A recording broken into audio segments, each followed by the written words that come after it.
Chapter 22. Jesus spoke to them again in parables, saying, The kingdom of heaven may be compared to a king who gave a wedding feast for his son. And he sent out slaves to call those who had been invited to the wedding feast, and they were unwilling to come. Again he sent out other slaves, saying, Tell those who have been invited, Behold, I have prepared my dinner, my oxen, my fattened livestock are all butchered, and everything is ready. Come to the wedding feast. But they paid no attention and went their way, one on his own farm, another to his business. And the rest seized his slaves and mistreated them and killed them. But the king was enraged, and he sent his armies and destroyed those murderers and set the city on fire. Then he said to the slaves, The wedding is ready, but those who were invited were not worthy. Therefore go to the main highways, and as many as you find there, invite them to the wedding feast. Those slaves went out into the streets, gathered together all they found, both good and evil, and the wedding hall was filled with dinner guests. But when the king came in to look over the dinner guests, he saw a man there who was not dressed in wedding clothes, and he said to him, Friend, how did you come out here without wedding clothes? And the man was speechless.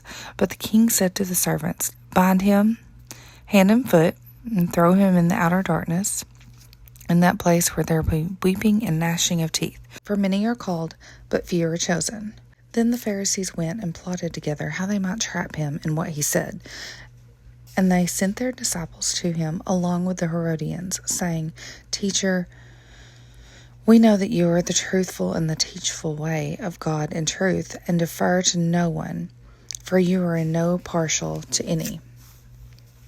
Then tell us, what do you think? Is it lawful to give us a poll tax, Caesar or not?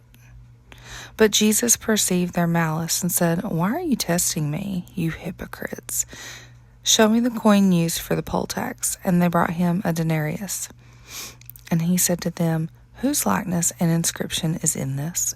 And they said to him, Caesar's. Then he said to them, Then render to Caesar the things that are Caesar's, and to God the things that are God's. And on hearing this, they were amazed, and leaving him, they went away.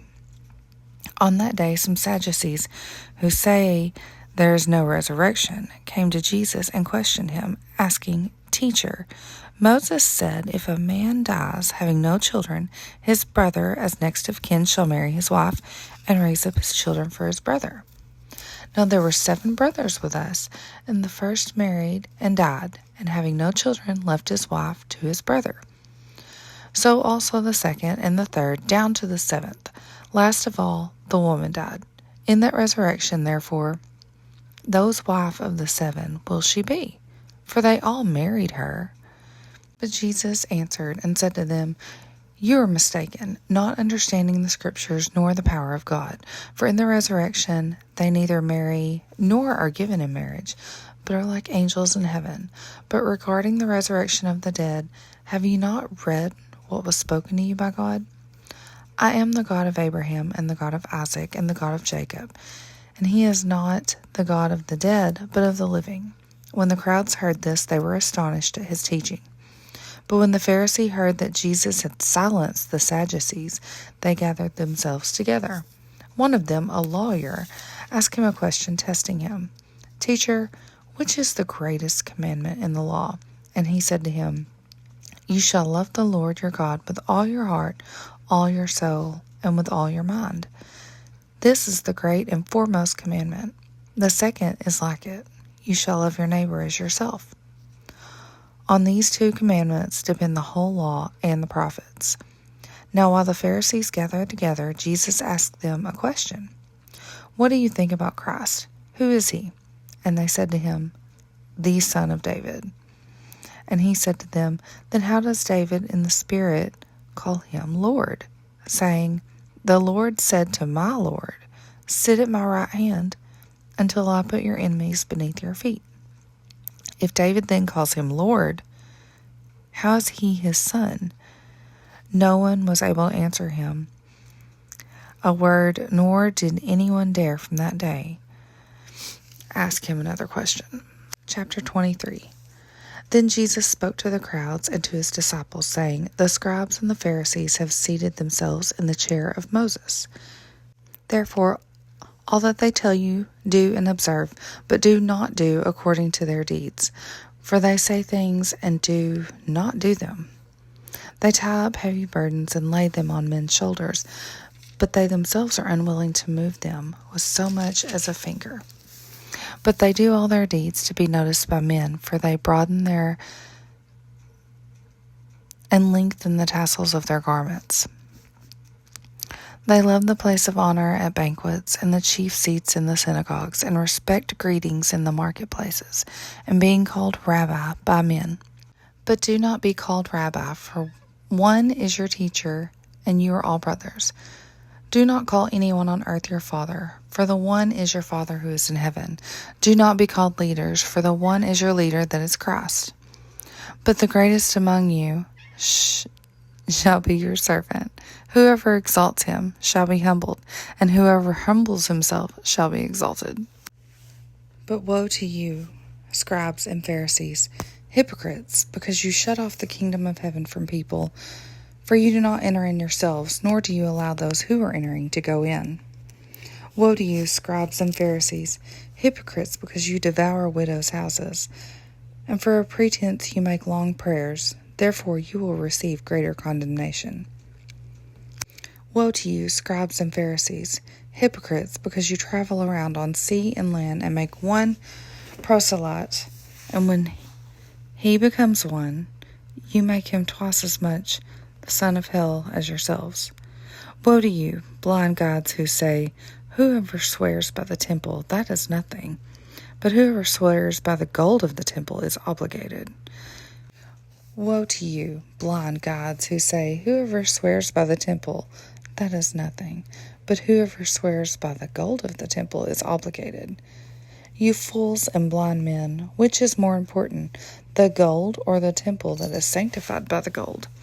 And whoever swears by the altar, that is nothing, but whoever swears by the offering on it, he is obligated. You men, which is more important, the offering or the altar that sanctifies the offering? Therefore, whoever swears by the altar swears by both the altar and everything on it.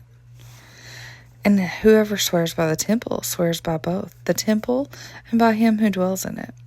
And whoever swears by heaven swears by both the throne of God and him who sits on it. Woe to you, scribes and Pharisees, hypocrites! For you tithe mint, dill, and cumin, and have neglected the weightier provisions of the law, justice, mercy, and faithfulness. But these are the things you should have done without neglecting the others. You blind guides, who strain out a gnat and swallow a camel, woe to you, scribes, Pharisees, hypocrites! For you clean the outside of the cup and the dish, but inside they are full of robbery and self-indulgence. You blind Pharisee, first you clean the inside of the cup and of the dish, so that the outside of it may become clean also. Woe to you, scribes and Pharisees, hypocrites! For you are like whitewashed tombs, which the outside appears beautiful, but inside they are full of dead men's bones and all the uncleanliness. So you too outwardly appear righteous to men, but inwardly are full of hypocrisy and lawlessness. Woe to you, scribes and Pharisees, hypocrites! For you built the tombs of the prophets and adorn the monuments of the righteousness, and say, if we had been living in the days of our fathers, we would not have been partners with them on the shedding of the blood of the prophets. So you testify against yourselves that you are sons who murdered the prophets. Fill up, then, the measure of the guilt of your fathers. You serpents, you brood of vipers, how will you escape the sentence of hell? Therefore, behold, I am sending you prophets and wise men and scribes.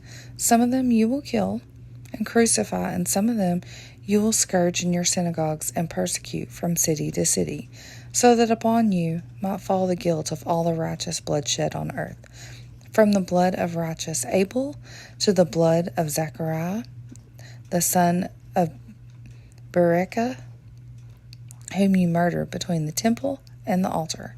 Truly I say to you, all these things will come upon this generation. Jerusalem, Jerusalem, who kills the prophets and stones those who are sent to her. How often I wanted to gather your children together, the way a hen gathers her chicks under her wings, and you are unwilling. Behold, your house is being left to you desolate. For I say to you, from now on, you will not see me until you say, Blessed is he who comes in the same name of the Lord.